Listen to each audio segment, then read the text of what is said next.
Okay, so I'm going to give you guys. I love passing on tools. So qigong was the qigong that we did was a few of the tools that I have. There's another tool that I have. I some of you might have heard about it. It's called the Wim Hof practice. I don't think it's called effect.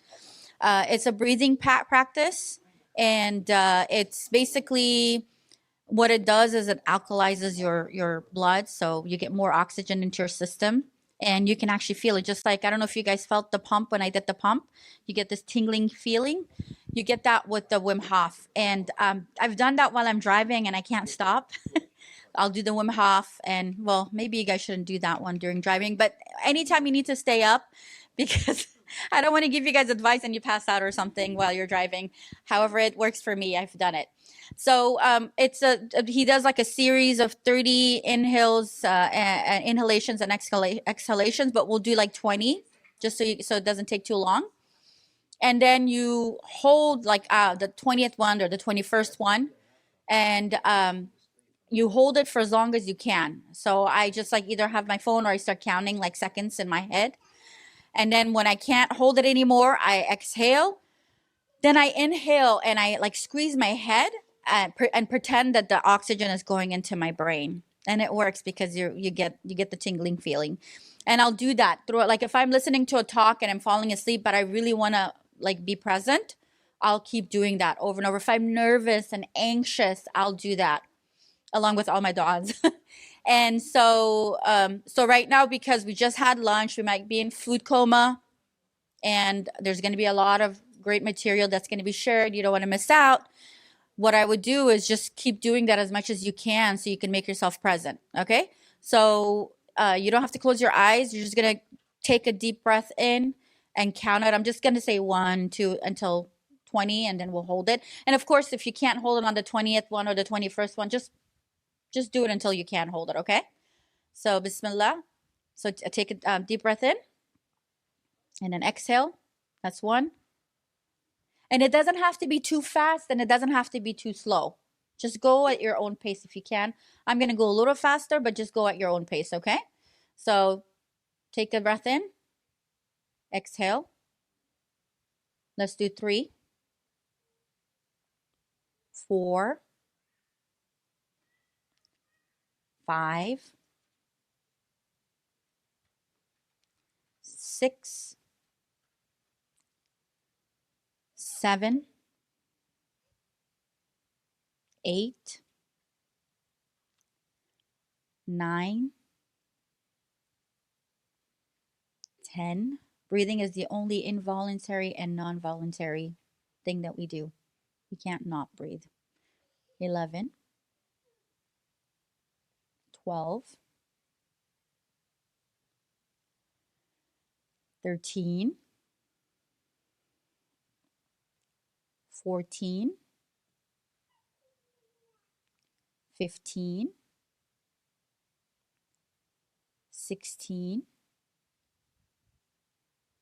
17, 18, 19,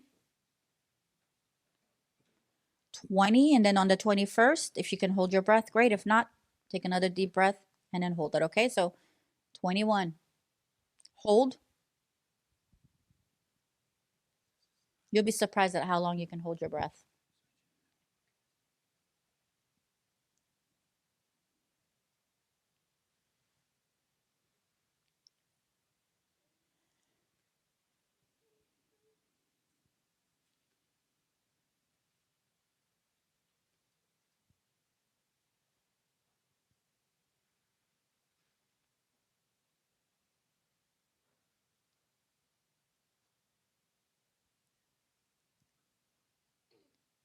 Wow, you guys are doing great.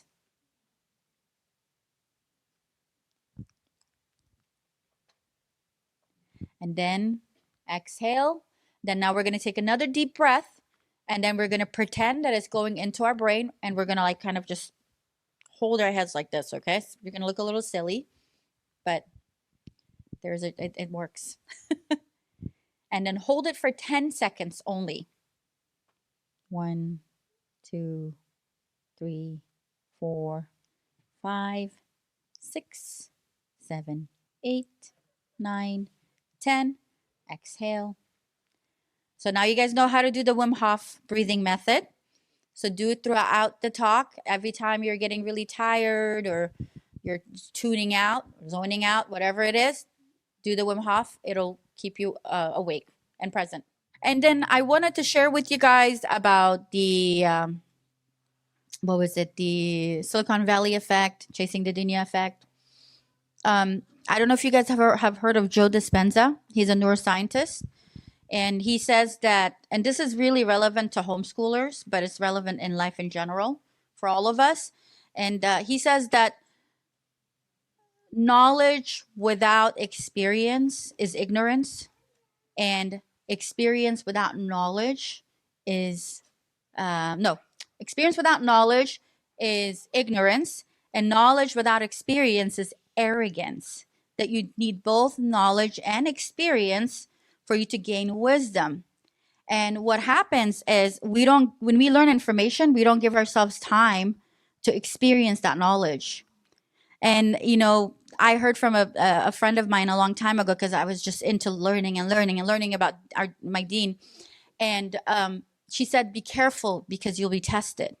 And when she said that, I freaked out, because I was like, subhanAllah, because it's not that we're being tested just as a form of punishment. But if we're going to gain knowledge, then we need to know how that applies in our lives, right? And so that's what's going to happen. And you're going to be held accountable for the information that you learn. So slowing down, learning information is better deen-wise, and also just in reality. You will not gain wisdom. You will not understand anything if you're just consuming, going back to the Silicon Valley effect, or the chasing the dunya effect. So, and then, that's why they say, oh, you people gain wisdom when they're older. Why do you think we gain wisdom when we're old? Experience. But guess what? You slow down, and now you get to sit down and think about all the things that you learned and all the mistakes that you made, right? But imagine there are children who are very wise, because they've got the knowledge, and then they've got the experience. So we can gain wisdom throughout our lives. We don't have to wait till the end of our lives, where we're going to regret everything and we're too weak and too old to make use of that knowledge that we gained. And so for homeschoolers, that's very important, because we can really get into that the Silicon Valley effect is like legit right here. The chasing the dunya effect is all over the world. But Silicon Valley effect, as homeschoolers, we know everyone. The public schooling system, we're like, just do. We're not human doings. What are we? Human beings. And so human beings require presence, but human doings, where are you when you're a human doing? Yeah, but if you're not present, where are you then? In your head. That's where the darkness is. So, and your head can get influenced by everything. But when you're present, where are you? In your heart. So the very act of not being present and being in that chasing the dunya effect is in our minds. And that's where the darkness is. The dua of Yunus, alayhi salam. La ilaha illa anta subhanaka inni kuntu minadh dhalimin. And I like the translation of, truly I have been of the oppressors, not the wrongdoer. I don't like that. That's my opinion. But the oppressors, because oppression will only take place if you give it permission, to whatever degree that you have power, right? So there's going to be, like in Gaza, they don't really have a lot of power to stop this oppression, but they have power inside, in their hearts. They know how it can affect them internally. Externally, they have no power. Internally, they do, and they're connected to their hearts. That's what we have to do here, especially as homeschoolers.